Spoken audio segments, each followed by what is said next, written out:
بسم اللہ الرحمن الرحیم۔ سید ذوالفقار بخاری آپ کی خدمت میں حاضر۔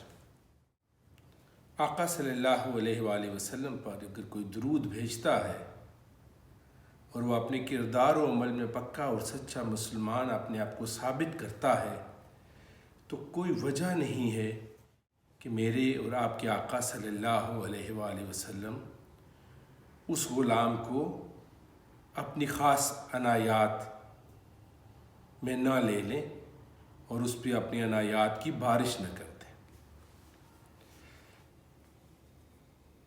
میں نے قدرت اللہ شہاب کا آپ کو واقعہ سنایا تھا کہ جب وہ ورنیکولر اگزام دے رہے تھے، جو ان کے گھر سے 20-22 میل کے فاصلے پر امتحانی مرکز تھا، وہ اس میں امتحان دینے جاتے تھے تو راستے میں جاتے جاتے وہ ایک ہندو برہمن کو چھیڑتے چھیڑتے وہ درود پاک پڑھنا شروع ہو گئے۔ یہ ان پہ اللہ تعالیٰ کا احسان تھا کہ اللہ پاک نے ان کو درود پاک جیسی عظیم نعمت کبریٰ سے نوازا۔ ناظرین، یہ جو میں واقعات آپ کو سنا رہا ہوں، یہ قدرت اللہ شہاب کی اپنی خود نوشت ہے، ان کی سوانح عمری ہے، ان کی ڈائری ہے۔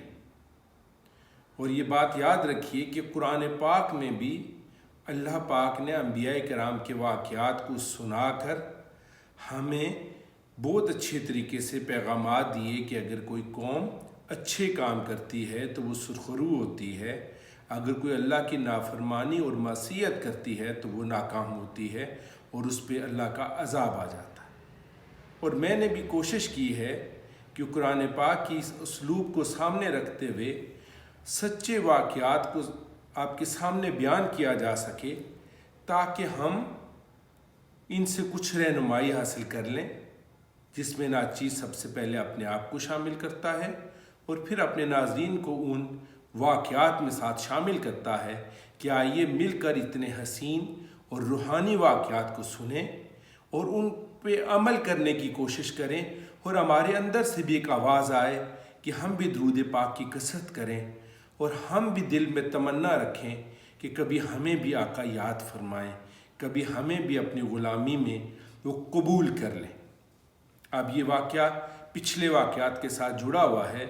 وہ جو 20-22 میل کے سفر پہ قدرت اللہ شہاب جایا کرتے تھے اور درود پاک پڑھا کرتے تھے، وہ یوں سمجھیے کہ اللہ پاک کی ان پہ خاص مہربانی تھی، خاص فضل تھا کہ اللہ پاک نے ان کو درود پاک کی نعمت سے نوازا اور وہ کثرت سے درود پاک پڑھنے لگے۔ اور وہ خود فرماتے ہیں کہ اس سفر کا مجھے یہ فائدہ ہوا کہ جو میں نے مذاق میں ایک ہندو جو ان کا وہ پوجا پاٹ کرتا تھا، وہ درود پاک سن کے اپنی انگلیاں کانوں میں ٹھونس لیتا تھا، میں اس کو تنگ کرنے کے لیے پڑھتا، لیکن مالک کی مہربانی تھی کہ اس نے مجھے یہ وظیفہ دیا اور میں اس کو لگاتار ایک خاص وقت اور مقرر وقت میں پڑھنا شروع ہو گیا۔ وہ کہتے ہیں کہ رفتہ رفتہ جب میں درود پاک پڑھنے لگا تو مجھے یوں محسوس ہوا کہ میرے تن بدن میں ایک ردائے نورانی چھا گئی ہے، میں ایک نورانی چادر کے نیچے آ گیا ہوں۔ حدیث پاک میں آتا ہے کہ کوئی بندہ جو کوئی خواب میں آپ صلی اللہ علیہ وآلہ وسلم کو دیکھتا ہے تو آپ صلی اللہ علیہ وآلہ وسلم نے فرمایا کہ وہ مجھے ہی دیکھتا ہے، میری شکل شیطان اختیار نہیں کر سکتا۔ قدرت اللہ شہاب صاحب فرماتے ہیں کہ ایک دن میں نے نہایت ہی عجیب و غریب اور بہت ہی حسین خواب دیکھا۔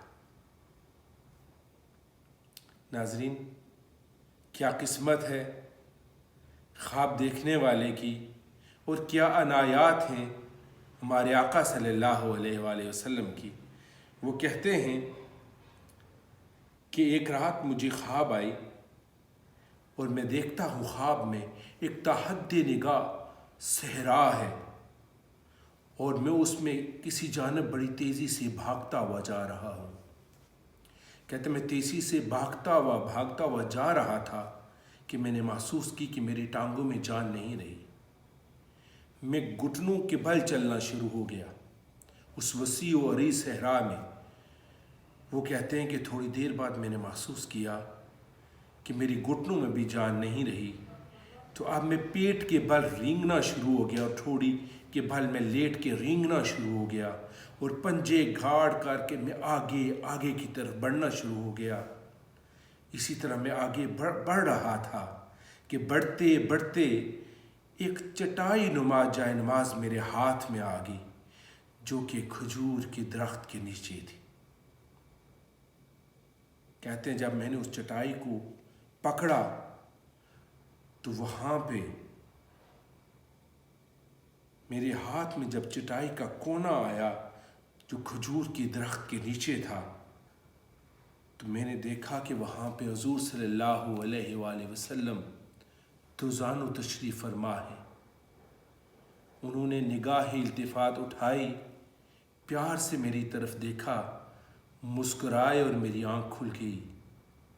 جب میری آنکھ کھلی تو میں کافی دیر تک گمسم بیٹھا رہا اور میں سوچتا رہا یہ کیسا خواب مجھ گنہگار کو آ گیا۔ بس یہی سوچوں میں گم تھا کہ بے اختیار رونا آ گیا۔ روتے روتے میری ہچکی بن گئی۔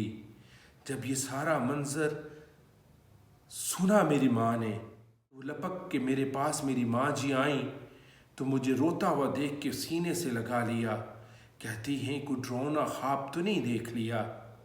میں نے کہا نہیں ماں جی، ڈراؤنا نہیں دیکھا، بہت حسین دیکھا ہے۔